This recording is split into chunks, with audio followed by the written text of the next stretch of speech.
서울청장 차수연입니다. 그녀의 목소리는 낮았지만 분명했습니다. 주변이 순간 조용해졌어요. 하지만 중년 남성의 반응은 예상과 달랐습니다. 그는 수연을 보더니 비웃음을 터뜨렸거든요. 청장 여자 청장 그의 말투에는 노골적인 조롱이 담겨 있었습니다. 지금 즉시 체포해. 그때였습니다. 수연이 말을 끝마치기도 전에 믿을 수 없는 일이 벌어졌습니다. 중년 남성이 갑자기 그녀의 목덜미를 움켜쥔 것이었어요. 어디서 계집애가 눈을 똑바로 쳐다봐 죽고 싶어. 그 전에 잠깐 영상 시청 전 여러분이 사는 곳을 댓글로 남겨주세요. 다음 영상 제작에 반영할게요. 서울 한복판. 오후 2시. 차가운 겨울바람이 빌딩 사이를 쌩쌩 휘몰아치고 있었습니다. 서울지방경찰청장 차수연은 검은색 공용 차량 뒷좌석에서 창밖을 내다보며 깊은 생각에 잠겨 있었죠. 52살의 나이에도 불구하고 그녀의 눈빛은 여전히 날카로웠습니다. 마치 유리알처럼 투명하면서도 예리한 시선이었어요. 오늘은 시청과의 중요한 업무 협의가 예정되어 있던 날이었습니다. 하지만 차량이 중구일지로 한복판에서 갑작스럽게 정차했어요. 앞쪽에서 무언가 소란이 벌어지고 있었거든요. 운전기사가 뒤돌아보며 조심스럽게 말했습니다. 청장님, 앞쪽에서 경찰관들이 누군가를 제지하고 있는 것 같습니다. 우회로로 가시겠습니까? 수연은 고개를 저었습니다. 그녀는 28년간의 경찰 생활 동안 현장을 피해본 적이 단 한 번도 없었거든요. 강력계에서 시작해 정보과 여청과를 거치며 수많은 위험한 상황을 정면으로 돌파해온 그녀였습니다. 조직 내 성차별과 외압에 시달릴 때도 마찬가지였어요. 매번 실력으로, 행동으로 증명해 왔던 것이죠. 차에서 내려줘요. 수연은 차문을 열고 밖으로 나왔습니다. 그녀의 움직임은 절제되어 있으면서도 확고했어요. 공권력의 상징으로서 체득한 무게감이 그녀의 걸음걸이에서 느껴졌습니다. 하지만 동시에 그녀 안에는 약자들의 분노를 민감하게 감지하는 촉각이 살아있었죠. 현장으로 다가가면서 수연은 상황을 파악하기 시작했습니다. 경찰관 2명이 중년 남성 1명을 중심으로 대치하고 있었어요. 주변에는 구경꾼들이 웅성웅성 모여들기 시작했습니다. 남성의 목소리가 거칠게 들려왔. 이 더러운 노숙자들 때문에 동네가 썩었어. 내가 알아서 처리한 거야. 문제 있어. 수연의 시선이 구석으로 향했습니다. 그곳에는 얼굴이 멍투성이가 된 채 웅크리고 있는 사람이 있었어요. 부들부들 떨고 있는 그의 모습을 보는 순간 수연의 내면에서 무언가가 꿈틀거리기 시작했습니다. 그것은 단순한 직업적 의무감을 넘어선 더 깊은 감정이었죠. 현장의 경찰관들은 상황을 제대로 수습하지 못하고 있었습니다. 중년 남성의 기세에 완전히 눌려있는 모습이었어요. 수연은 더 이상 지켜볼 수 없었습니다. 그녀는 경찰증을 꺼내며 단호하게 앞으로 걸어갔다.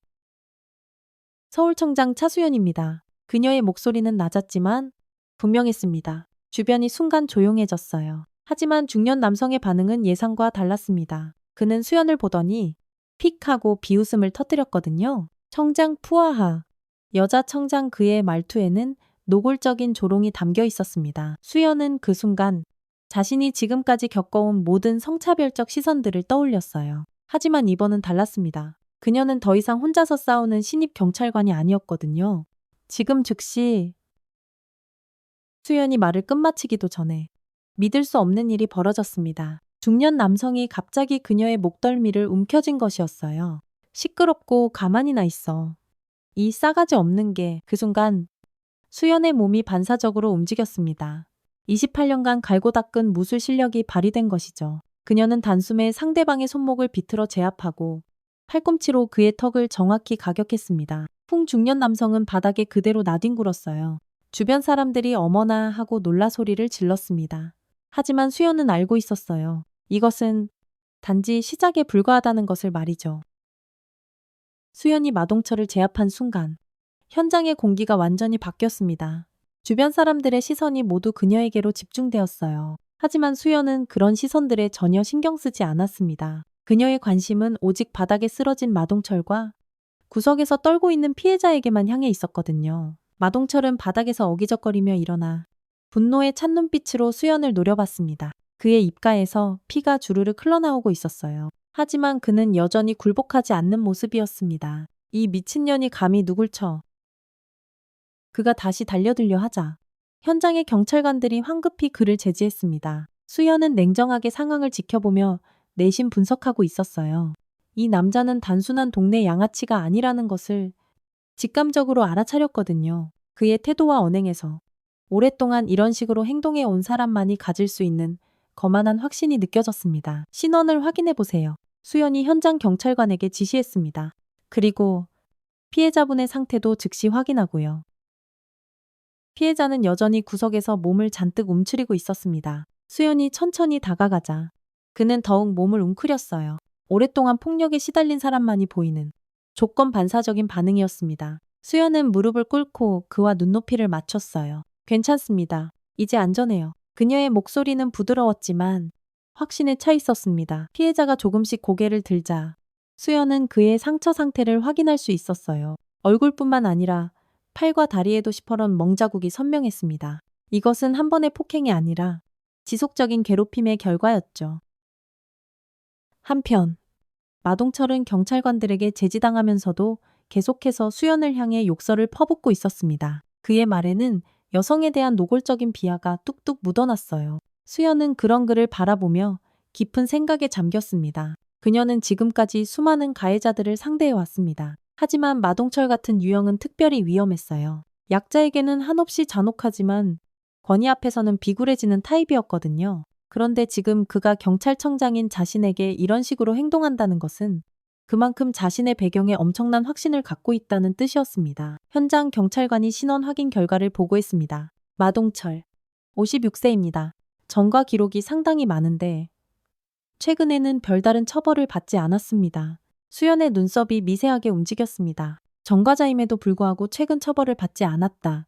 이건 뒤에 누가 봐주고 있다는 뜻이었어요. 그녀는 더 자세한 조사가 필요하다고 판단했습니다.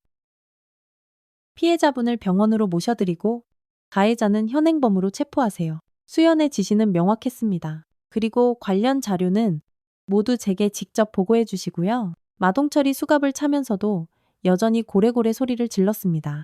야, 너희 내가 누군지 알아. 내가 아는 사람들 이름 대면 너희 다 옷 벗어야 돼. 이 자식들아. 그의 말에서 수연은 확신을 얻었습니다. 이 사람은 분명히 어떤 뒷배를 가지고 있었어요. 그래서 지금까지 법망을 교묘히 피해 다닐 수 있었던 것이죠. 하지만 이번은 달랐습니다. 그는 아주 잘못된 상대를 건드렸거든요. 사건 현장이 정리되고 구경꾼들이 흩어지자 수연은 혼자서 그 자리에 남아 있었습니다. 그녀는 방금 전 벌어진 일들을 차분히 정리하고 있었어요. 마동철의 폭력, 피해자의 두려움, 그리고 자신이 당한 모욕까지. 모든 것이 하나의 퍼즐처럼 맞춰지기 시작했습니다. 이것은 단순한 폭행 사건이 아니었어요. 구조적인 문제였습니다. 마동철 같은 사람들이 버젓이 활개치며 약자들을 괴롭힐 수 있는 시스템이 존재한다는 것이었죠. 수연은 이제 그 시스템을 통째로 바꿔야 한다고 생각했습니다. 서울지방경찰청 청장실에 돌아온 수연은 즉시 마동철에 대한 전면적인 조사를 지시했습니다. 그녀의 책상 위에는 두꺼운 파일들이 산더미처럼 쌓여 있었어요. 마동철의 과거 행적을 추적한 자료들이었습니다. 수연은 하나씩 꼼꼼히 살펴보며 점점 더 큰 그림을 그려가고 있었죠.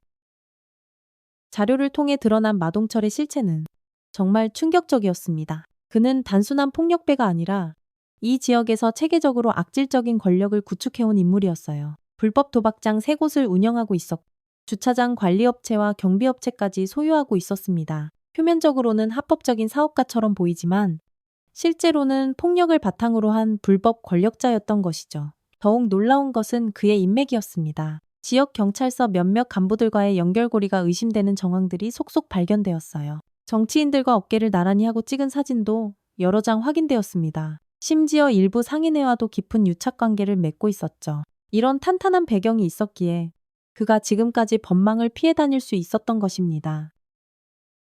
수연은 과거 사건 기록들을 더 자세히 들여다봤습니다. 마동철에 대한 신고와 진정이 지난 3년간 무려 25건이나 접수되었다더군요. 하지만 모두 증거 불충분이나 피해자 진술 번복 등의 이유로 무혐의 처리되었습니다. 참 이상한 일이었어요. 이렇게 많은 신고가 들어왔는데도 단 한 건도 기소되지 않았다는 것은 명백히 비정상적인 상황이었거든요. 수연은 수사과장 강민준을 불렀습니다. 그와는 20년 넘게 함께 일해온 동료였어요. 강민준은 신중하면서도 결단력 있는 성격으로 수연이 가장 신뢰하는 참모 중 한 명이었습니다. 민준 씨, 이 사건 어떻게 봐요?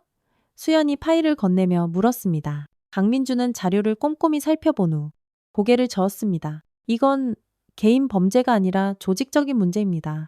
청장님, 마동철 혼자서는 불가능한 일들이 너무 많습니다.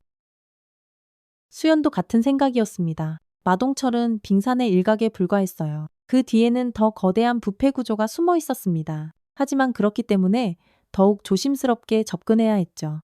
섣불리 건드렸다가는 증거가 인멸되거나 핵심 인물들이 꼬리 자르고 도망갈 수 있었거든요. 우선 마동철부터 확실히 잡읍시다. 수연의 목소리에는 단호함이 묻어 있었습니다. 그리고 동시에 그의 사업체들을 전면 조사해야 해요. 증거가 사라지기 전에 말이죠. 강민준이 조심스럽게 말했습니다. 청장님, 마동철의 배경을 고려하면 상당한 반발이 있을 겁니다. 혹시 위에서 압력이 들어올 수도. 그럴수록 더 철저히 해야죠. 수연의 눈빛이 더욱 형형하게 빛났습니다. 제가 직접 당한 일이니까 누구도 쉽게 무마시키지 못할 거예요. 이번 기회에 이 썩은 뿌리를 확실히 뽑아내겠습니다. 그날 저녁, 수연은 사무실에 홀로 남아 계획을 세우고 있었습니다. 이번 수사는 단순히 마동철 개인을 처벌하는 것을 넘어서야 했어요. 그가 상징하는 부패한 시스템 전체를 뜯어고쳐야 했습니다. 그래야만 진정한 정의가 실현될 수 있었거든요. 수연은 자신이 지금까지 걸어온 길을 되돌아봤습니다. 강력계에서 시작해 여기까지 오면서 수많은 장벽과 편견을 극복해 왔어요. 때로는 모든 걸 포기하고 싶었지만 그때마다 약자들의 눈물이 그녀를 다시 일으켜 세웠습니다. 이번에도 마찬가지였어요. 오늘 본 피해자의 그 두려운 눈빛이 그녀의 마음에 깊이 새겨져 있었거든요. 수연은 결심했습니다. 이번 사건을 통해 마동철 같은 인물들이 더 이상 활개치지 못하는 세상을 만들겠다고 말이죠. 그것이 서울청장으로서 그리고 한 사람의 인간으로서 자신이 해야 할 일이라고 확신했습니다. 수연은 다음날 새벽부터 움직이기 시작했습니다. 그녀는 마동철 사건을 단순한 개인적 복수가 아닌 시스템 전체를 바꾸는 계기로 만들어야 한다고 생각했어요. 하지만 그 과정에서 가장 중요한 것은 바로 여론의 힘이었습니다. 대중이 이 문제에 관심을 갖고 함께 분노해야만 진정한 변화가 가능했거든요. 수연은 경찰 내부망에 보관된 어제의 현장 영상을 직접 검토했습니다. 마동철이 자신의 목덜미를 잡는 순간이 선명하게 촬영되어 있었어요. 그의 조롱하는 표정과 폭언까지 모든 것이 생생하게 기록되어 있었습니다. 수연은 이 영상이 가진 엄청난 파급력을 정확히 계산하고 있었죠. 일반적으로 경찰 내부 영상은 수사 목적 외에는 절대 공개되지 않습니다. 하지만 수연은 특별한 결정을 내렸어요. 이 영상을 언론에 직접 제공하기로 한 것이었습니다. 물론 이는 상당한 위험을 수반하는 선택이었죠. 조직 내부에서 엄청난 반발이 있을 수 있었고 자칫하면 자신의 정치적 입지가 흔들릴 수도 있었거든요. 하지만 수연은 확신했습니다. 이번만큼은 조직의 논리보다 시민의 목소리가 우선되어야 한다고 말이에요. 그녀는 신뢰할 만한 기자 몇 명에게 은밀히 연락을 취했습니다. 그들 모두 사회정의에 관심이 많고 권력의 비리를 추적하는 데 열정적인 사람들이었어요. 영상 공개 후의 반응은 그야말로 폭발적이었습니다. 여경 청장 멱살잡이 폭력 사건이라는 자극적인 제목으로 보도된 영상은 불과 36시간 만에 70만 조회수를 돌파했어요. 인터넷 커뮤니티와 소셜미디어에서는 분노의 댓글들이 그야말로 들끓었습니다. 헐, 저거 진짜야 여자가 아니라 사람이 당한 모욕이다. 청장이 직접 당했으니 이제는 뭔가 움직이겠지? 제발 저런 인간이 버젓이 활개치고 다닌다는 게 말도 안 돼. 수연은 이런 여론의 변화를 예상했지만 실제로 목격하니 감회가 새로웠습니다. 사람들이 단순히 개인적인 동정을 표하는 것이 아니라 구조적인 문제에 대해 분노하고 있었거든요. 이것이야말로 그녀가 원했던 반응이었어요. 하지만 동시에 압박도 거세졌습니다. 수연의 휴대폰에는 하루 종일 전화벨이 울렸어요. 시청 관계자들, 정치인들, 심지어 경찰청 내부의 일부 간부들까지도 조심스럽게 상황을 문의해 왔습니다. 그들 모두가 공통적으로 우려하는 것은 사건이 너무 커지고 있다는 점이었죠. 특히 한 시의원으로부터 걸려온 전화는 수연의 의심을 더욱 확고하게 만들었습니다. 그는 아이고 청장님, 그 마동철 씨도 지역에서 나름 역할을 하는 분이라 너무 과도하게 몰아가는 것은 좋지 않다고 조심스럽게 말했어요. 수연은 이 통화를 통해 마동철의 정치적 연결고리가 실제로 존재한다는 것을 확신할 수 있었습니다. 그날 오후 수연은 기자회견을 열었습니다. 수많은 기자들이 구름대처럼 몰려들었어요. 카메라 플래시가 정신없이 터지는 가운데 수연은 차분하면서도 단호한 목소리로 말했습니다. 이번 수사는 개인에 대한 보복이 아닙니다. 무너진 서울의 정의와 신뢰를 바로 세우는 과정입니다. 그녀는 계속해서 자신의 입장을 명확히 했습니다. 저에게 가해진 폭력은 단순히 한 개인에 대한 모독이 아니라 공권력 전체에 대한 도전입니다. 더 나아가 우리 사회의 약자들이 매일같이 겪고 있는 폭력의 축소판이라고 생각해요. 기자회견이 끝난 후 수연의 사무실에는 시민들로부터의 제보 전화가 빗발쳤습니다. 마동철과 관련된 각종 불법 행위들에 대한 증언이 하루에만 80건 이상 쏟아져 나왔어요. 그동안 누구도 들어주지 않았던 피해자들의 목소리가 마침내 터져나오기 시작한 것이었습니다. 수연은 이 모든 상황을 지켜보며 깊은 만족감을 느꼈습니다. 자신의 선택이 옳았다는 확신이 들었거든요. 이제 마동철은 더 이상 숨을 곳이 없었습니다. 여론의 압박과 시민들의 뜨거운 관심 속에서 그의 모든 비리가 하나씩 드러날 것이었어요. 수연은 마동철에 대한 전방위적인 수사를 시작했습니다.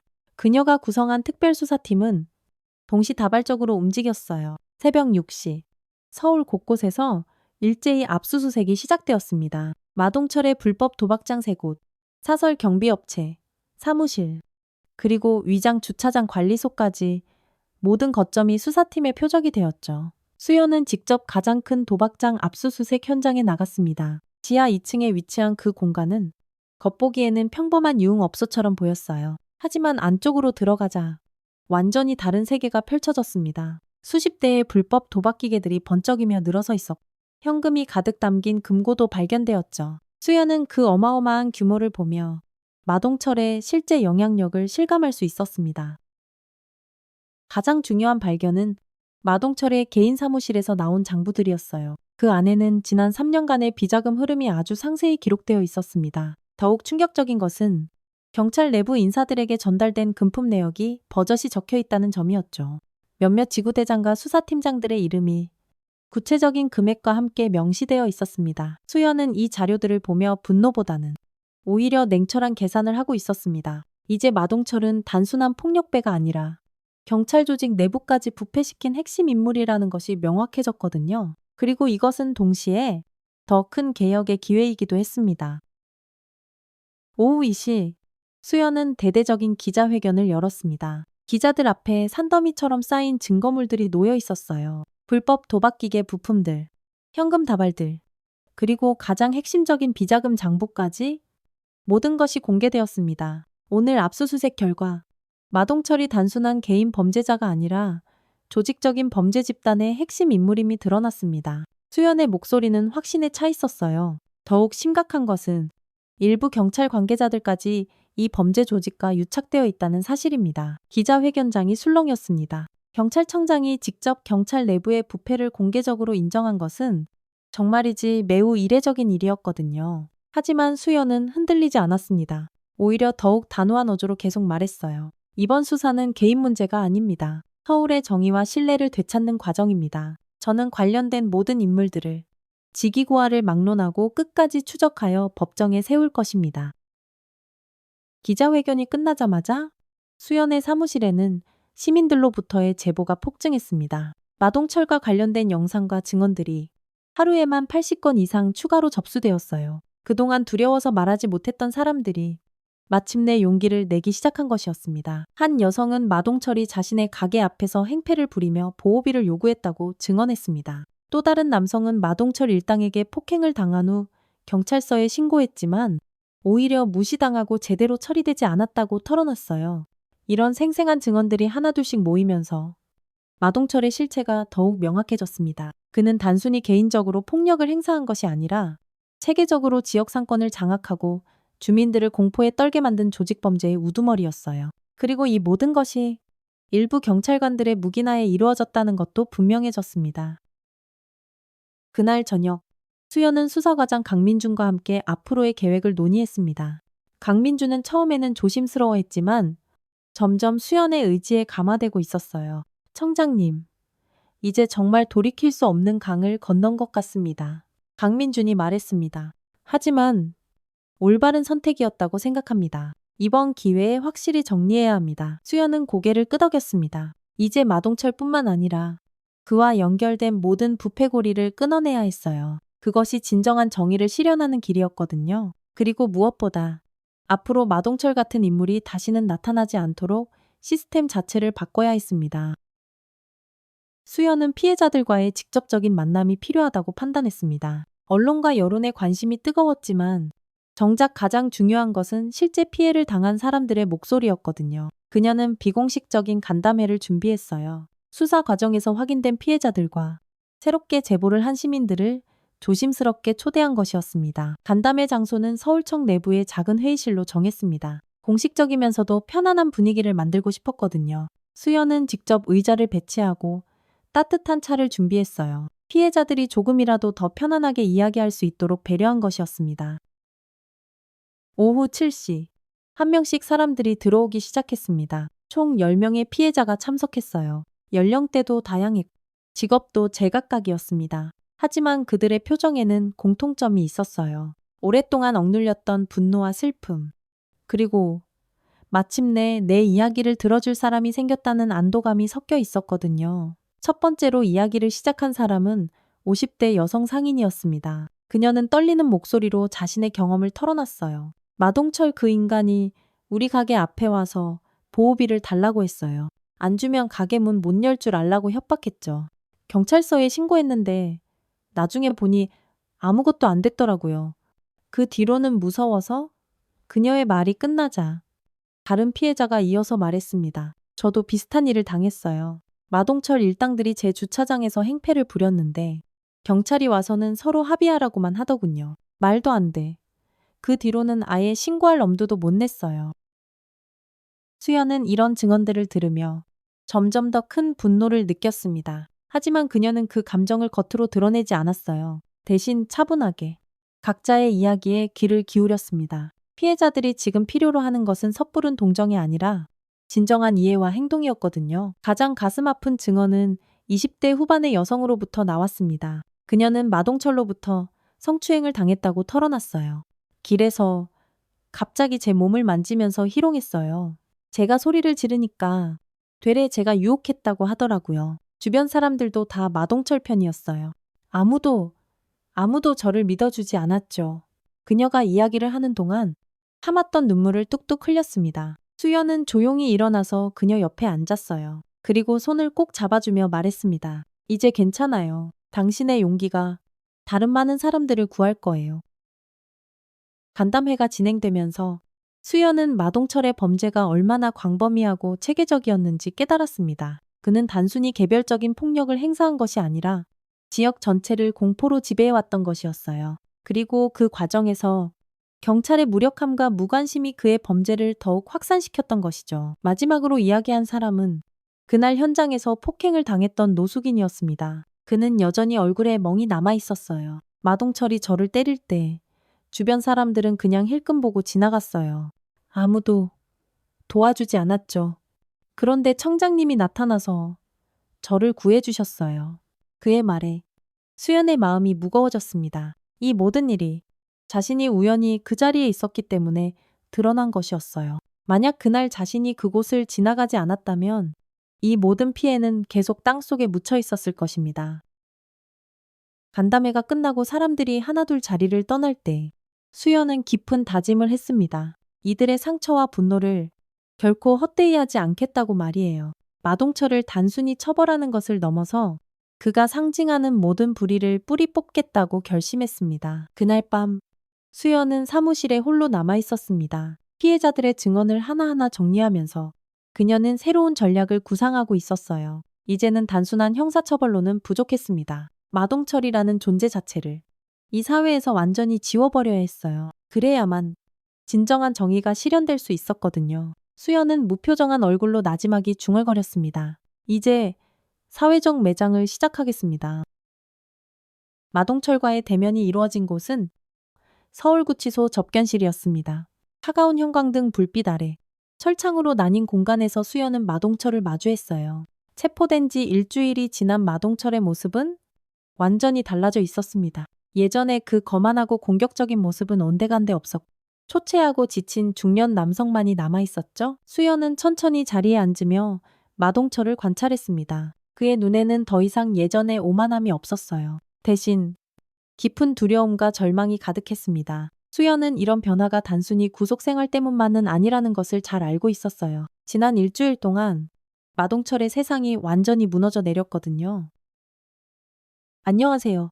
마동철 씨. 수연의 목소리는 차분했지만 얼음장처럼 냉정했습니다. 오늘은 당신과 이야기할 것들이 좀 있어서 왔어요. 마동철은 고개를 들지 못하고 바닥만 멍하니 바라보고 있었습니다. 수연은 가져온 서류 뭉치를 천천히 책상 위에 펼쳤어요. 그 안에는 마동철의 모든 재산과 사업체에 대한 조사 결과가 담겨 있었습니다. 먼저 재산 관련 이야기부터 해볼까요?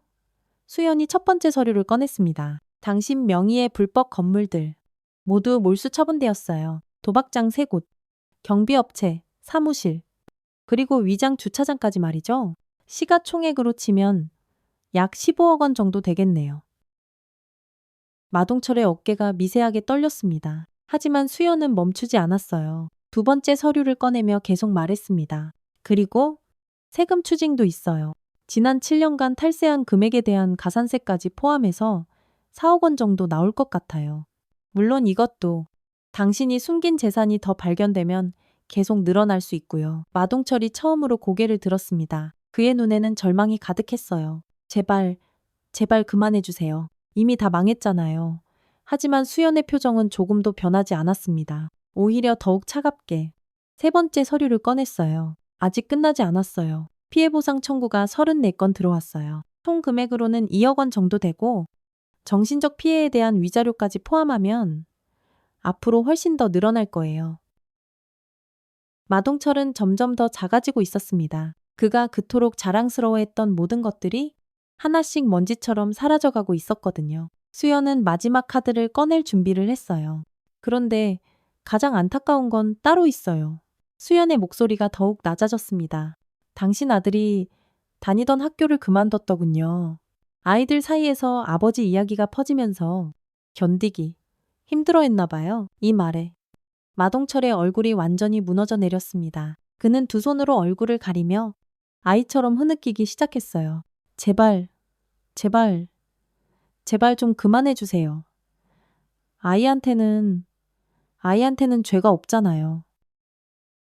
수연은 그런 마동철을 무표정하게 바라봤습니다. 그녀의 마음 한편에서는 아주 희미한 동정심이 일어나려 했지만 곧바로 피해자들의 얼굴이 떠올랐어요. 그들이 당한 고통과 굴욕을 생각하면 마동철에 대한 연민은 사치였습니다. 당신이 괴롭힌 사람들도 모두 누군가의 소중한 가족이었어요. 수연의 목소리에는 감정의 변화가 전혀 없었습니다. 그 여성도 누군가의 딸이었고 그 노인도 누군가의 아버지였죠. 당신은 그런 것들을 단 한 번이라도 생각해 본 적이 있나요? 마동철은 대답하지 못했습니다. 그저 바닥에 머리를 밟고 짐승처럼 울고 있을 뿐이었어요. 수연은 천천히 일어서며 마지막 말을 남겼습니다. 아니요. 지금부터가 당신 삶의 진짜 시작이에요. 당신이 망가뜨린 사람들의 삶만큼 저는 당신의 삶을 처절하게 망가뜨릴 겁니다. 마동철은 더 이상 말을 하지 못했습니다. 그는 완전히 제가 되어 부서진 인간이 되어 있었어요. 수연은 그런 그를 마지막으로 차갑게 바라본 후 접견실을 나왔습니다. 복도를 걸으며 그녀는 깊은 만족감을 느꼈어요. 이것이 바로 자신이 생각하는 진정한 정의의 모습이라고 확신했거든요. 법정의 깊은 정적을 깨트리는 것은 판사의 차분한 목소리였습니다. 피고인 마동철에 대하여 징역 22년을 선고한다. 출소 후 5년간 위치 추적 전자장치 부착을 명한다. 수연은 방청석 뒷자리에서 조용히 그 순간을 지켜보고 있었습니다. 마동철은 피고인석에서 고개를 완전히 떨구고 있었어요. 한때 이 지역을 공포로 지배했던 그 남자는 이제 완전히 다른 사람이 되어 있었습니다. 법복을 입은 판사의 목소리가 계속해서 장엄하게 이어졌어요. 피고인은 조직적이고 지속적으로 폭력을 행사하여 지역 주민들을 공포에 떨게 했으며 경찰 관계자들을 매수하여 수사를 방해한 중대한 범죄를 저질렀다. 특히 공권력의 상징인 경찰청장에게 직접적인 폭력을 가한 것은 법치주의에 대한 정면 도전으로 간주된다. 수연은 가볍게 고개를 끄덕였습니다. 지난 2달간의 치열했던 수사와 재판 과정이 마침내 결실을 맺은 것이었어요. 하지만 그녀가 느끼는 것은 단순한 승리감이 아니었습니다. 오히려 더 깊어진 책임감이었죠. 이 사건을 통해 변화된 것은 마동철의 운명만이 아니었거든요. 재판이 끝나고 법정을 나서는 길에 수연은 많은 기자들과 마주했습니다. 하지만 그녀는 별다른 소감을 밝히지 않았어요. 대신 조용히 고개만 끄덕이며 묵묵히 자리를 떠났습니다. 진정한 정의는 요란한 발표나 자축이 아니라 조용한 실행에 있다고 생각했거든요. 그날 밤 수연은 서울청 청장실에서 마지막 업무를 정리하고 있었습니다. 마동철 사건 이후 달라진 것들이 많았어요. 경찰 내부의 부패 척결 작업이 대대적으로 이루어졌고 시민신고 체계도 완전히 개편되었습니다. 무엇보다 현장 경찰관들의 의식이 변했어요. 더 이상 권력 앞에 굴복하지 않고 시민을 보호한다는 본연의 임무를 되찾기 시작했습니다. 수연이 서류를 정리하고 있을 때 제브저 노크 소리가 들렸습니다. 문이 열리며 들어온 사람은 이슬비 순경이었어요. 27의 그녀는 시골 지구대에서 서울청으로 전입 온 지 이제 5달이 되었습니다. 처음에는 조심스럽게 조직 분위기를 살피던 그녀였지만 지금은 확실히 달라진 모습이었죠. 청장님, 죄송합니다. 너무 늦은 시간에 이슬비 순경이 조심스럽게 말했습니다. 괜찮아요. 무슨 일인가요? 수연이 온화한 미소로 대답했습니다. 이슬비는 잠시 망설이다가 용기를 내어 입을 열었어요. 청장님께 꼭 말씀드리고 싶은 게 있어서요. 오늘 처음으로 무서워하지 않고 현장에 출동했습니다. 수연의 손이 잠시 멈췄습니다. 이슬비가 계속해서 말했어요. 전에는 출동할 때마다 혹시 제가 여자라고 무시당하거나 제대로 일을 못할까봐 걱정이 많았어요. 특히 남성들이 많은 험한 현장에서는 더욱 그랬죠. 하지만 청장님이 보여주신 모습을 보고 나서는 저도 당당해질 수 있었어요. 수연은 천천히 일어나서 이슬비에게 다가갔습니다. 그녀의 눈에는 과거의 자신이 보였어요. 28년 전, 처음 경찰이 되었을 때의 바로 자신 말이죠. 그때도 지금의 이슬비 순경처럼 늘 불안하고 조심스러웠었습니다. 슬비 씨, 당신이 그렇게 느낄 수 있게 된 것은 제 때문이 아니라 당신 자신의 용기 때문이에요. 수연이 이슬비의 어깨에 손을 얹으며 따뜻하게 말했습니다. 저는 단지 작은 기회를 만들었을 뿐이고 그 기회를 진짜 용기로 잡은 것은 바로 당신이니까요. 이슬비의 눈에 뜨거운 눈물이 픽 맺혔습니다. 청장님 덕분에 이 조직이, 이 사회가 달라질 수 있다는 희망을 갖게 되었어요. 앞으로 저도 꼭 청장님처럼 약자를 보호하는 진짜 경찰이 되고 싶습니다. 수연은 환하게 미소를 지었습니다. 이것이야말로 자신이 진정으로 원했던 변화였어요. 마동철을 처벌하는 것도 중요했지만 더 중요한 것은 미래 세대가 희망을 갖는 것이었거든요. 이슬비 순경 같은 젊은 경찰관들이 당당하게 일할 수 있는 환경을 만드는 것이야말로 진정한 승리였습니다. 두 사람이 이야기를 나누고 있을 때 수연의 휴대폰에 메시지가 한 통 도착했습니다. 마동철 사건의 피해자 중 한 명으로부터였어요. 청장님 덕분에 다시 가게를 열 수 있게 되었습니다. 정말 감사합니다. 수연은 그 메시지를 보며 깊은 만족감을 느꼈습니다. 서울 하늘 아래에서 마동철이라는 이름은 이제 영영 사라졌어요. 하지만 그보다 더 중요한 것은 그가 남긴 공포와 절망도 함께 사라졌다는 점이었습니다. 그리고 그 빈자리에는 희망과 정의가 새롭게 자리 잡기 시작했죠. 수연은 창밖의 서울 야경을 바라보며 생각했습니다. 진정한 참교육은 단순히 악인을 처벌하는 것이 아니라 선한 사람들이 당당하게 웃으며 살 수 있는 세상을 만드는 것이라고 말이에요. 그리고 그런 세상은 이제 막 시작되었습니다.